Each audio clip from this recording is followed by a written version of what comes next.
Assalamu alaikum. My name is Leena Abid from RF Habib Limited. Today I am going to update you about the weekly market review.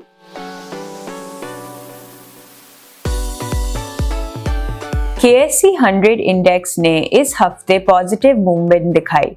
Index 166,678 points पर close हुआ, जो कि 4,575 points का इजाफा है। Market sentiment overall bullish रहा क्योंकि sectors ने स्ट्रॉन्ग परफॉर्मेंस दिखाई। फर्टिलाइजर स्टॉक्स ने स्ट्रेंथ गेन की और FFC ने KMI 30 इंक्लूजन से पहले स्ट्रॉन्ग परफॉर्मेंस दिखाई। PPL ने भी अपवर्ड मूवमेंट दिखाई क्योंकि रेकोडेक के फाइनेंशियल क्लोजर पर इन्वेस्टर्स का कॉन्फिडेंस इंप्रूव हुआ। इसी तरह OGDC ने मोमेंटम गेन किया, अपनी fifth interest payment of PKR 7.725 billion receive करने के बाद। IMF एग्जीक्यूटिव बोर्ड 8 दिसंबर को मीटिंग करेंगे, जिसमें $1.2 बिलियन की डिस्बर्समेंट अप्रूव होने का इम्कान है। अक्टूबर में जो स्टाफ लेवल एग्रीमेंट EFF और RSF रिव्यूज पर हुआ था, उसके बाद ये अप्रूवल टोटल डिस्बर्समेंट्स को रफली $3.3 बिलियन तक ले जाएगा,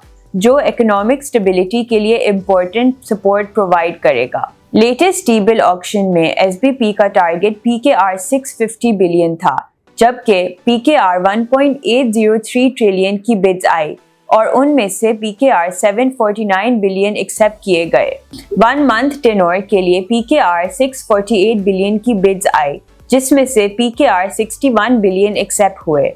कट ऑफ यील्ड 10.89% पर। 3 मंथ टेन्योर में PKR 251 बिलियन एक्सेप्ट किया गया 11% कट ऑफ यील्ड पर। 6 मंथ पेपर में PKR 69 बिलियन एक्सेप्ट हुआ, सेम 11% यील्ड पर। सबसे ज्यादा इंटरेस्ट 12 मंथ टेन्योर में देखा गया, जहां PKR 368 बिलियन एक्सेप्ट हुआ, कट ऑफ यील्ड 11.27% पर। 14 नवंबर 2025 तक ब्रॉड मनी M2 इंक्रीज होकर PKR 39.98 ट्रिलियन हो गया, जिसमें 12.15% ईयर ऑन ईयर ग्रोथ देखी गई। इस दौरान प्राइवेट सेक्टर को दिया गया क्रेडिट 0.68% ईयर ऑन ईयर कम हुआ, जबकि बैंक्स के टोटल डिपॉजिट्स 9.81% तक बढ़ गए। पाकिस्तान के SPP held foreign exchange reserves $9.2 million week on week से बढ़कर $14.6 बिलियन हो गए। टोटल रिजर्व्स $19.6 बिलियन तक पहुंच गए,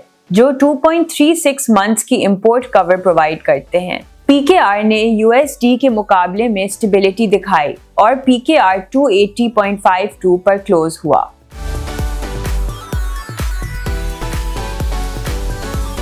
अगले हफ्ते भी मार्केट से पॉजिटिव मोमेंटम कंटिन्यू रहने की उम्मीद है। इन्वेस्टर सेंटिमेंट कंस्ट्रक्टिव रहने का इम्कान है क्योंकि IMF बोर्ड अप्रूवल और एक्सपेक्टेड फंड डिस्बर्समेंट से फॉरेन एक्सचेंज रिजर्व्स को एडिशनल सपोर्ट मिल सकता है। That's all from this week. Thank you.